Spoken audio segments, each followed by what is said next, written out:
سب سے پہلے تو جو تحریک انصاف کی لیڈرشپ کی طرف سے آپ کے اوپر اعتراض آ رہا ہے کہ جو ہی یہ انٹرا پارٹی کا انتخابات کا معاملہ سامنے آیا تو آپ سامنے آ گئے، اس سے پہلے آپ کوئی آواز نہیں اٹھا رہے تھے، تو اس کے اوپر آپ کا کیا موقف ہے؟ بسم اللہ الرحمن الرحیم. دیکھیے، میں تو پہلے دن سے اس پارٹی کے لیے لڑ رہا ہوں کہ یہ پارٹی جو ہے اس کو ادارہ بنایا جائے.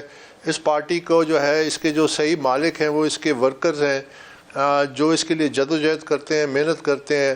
اس میں ہم بھی شامل تھے جس نے اس پارٹی کی برانڈنگ کی. 2011 تک ایک تبدیلی کی جماعت ہے، تو اس میں ایک پوری طویل تاریخ ہے میری کہ ایک ایسا شخص جس کے بارے میں عمران خان نے لکھ کے، جو ان کے اپنے وکیل انور منصور خان جو فارمر اٹارنی جنرل ہیں، انہوں نے الیکشن کمیشن کے سامنے پڑھ کے سنایا کہ 2011 کا ان کا لکھا ہوا پیغام تھا کہ اکبر I forced you to take responsibility، میں آپ کو زبردستی ذمہ داری دیتا تھا.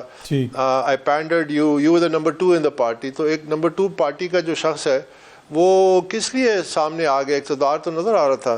تو پھر 8 سال میں پی ٹی آئی کا فارم فنڈنگ کیس لڑا، میرے تمام الزامات ثابت ہوئے. 70 صفحے کا فیصلہ آیا 2 اگست 2022 کو. تو اگر میں جھوٹا ہوتا تو میرے الزامات سچ نہ ثابت ہوتے، اور اگر یہ سچے ہوتے تو الیکشن کمیشن کے باہر کھڑے ہو کے ہر دوسری پیشی پہ یہ جھوٹ نہ بولتے کہ ہمارے اکاؤنٹس بالکل ٹھیک ہیں، کوئی غیر قانونی فنڈنگ نہیں. تو دیکھیے میرا لمبا ٹریک ریکارڈ ہے. پھر سب سے پہلے انٹرا پارٹی الیکشن کو میں نے چیلنج کیا تھا دسمبر. اس میں سر یہ انٹرا پارٹی یہی پوچھنا چاہ رہا تھا، مجھے مکمل کرنے.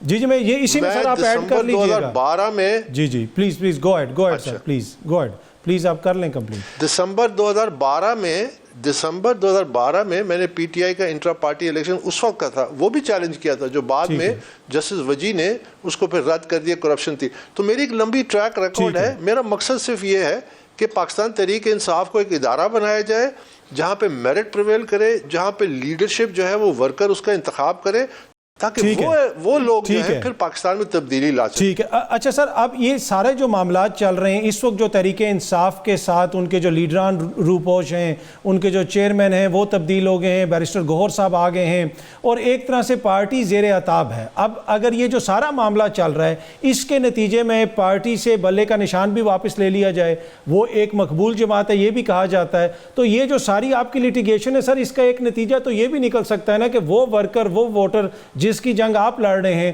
اس کو موقع ہی نہیں ملے گا کہ وہ اپنی پارٹی کے لیے ووٹ کر سکیں. تو یہ بھی تو خدشہ ہوگا کہیں نہ کہیں آپ کے ذہن میں.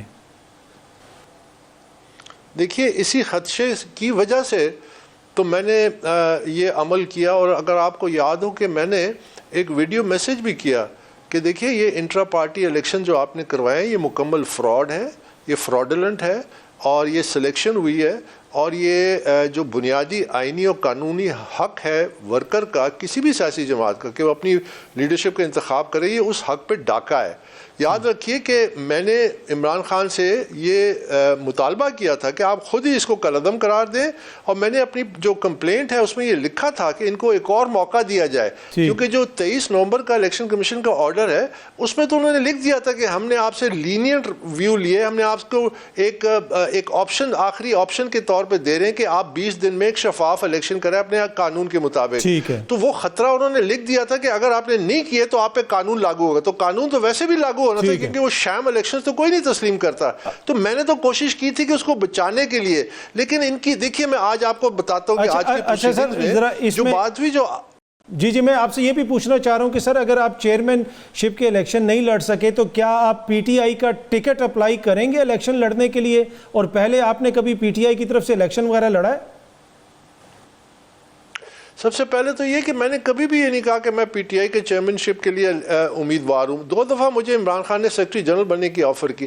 میں پہلے دن سے یہ کہہ رہا ہوں کہ ہم نے جو بنیادی آئینی ہمارا حق ہے کہ ہم الیکشن میں حصہ لیں، یہ پھر ہم نے فیصلہ کرنا تھا کہ کس عہدے کے لیے کون لڑے گا، لیکن آپ ہمیں اس حق سے محروم کیا گیا اور تمام ورکرز کو کیا گیا.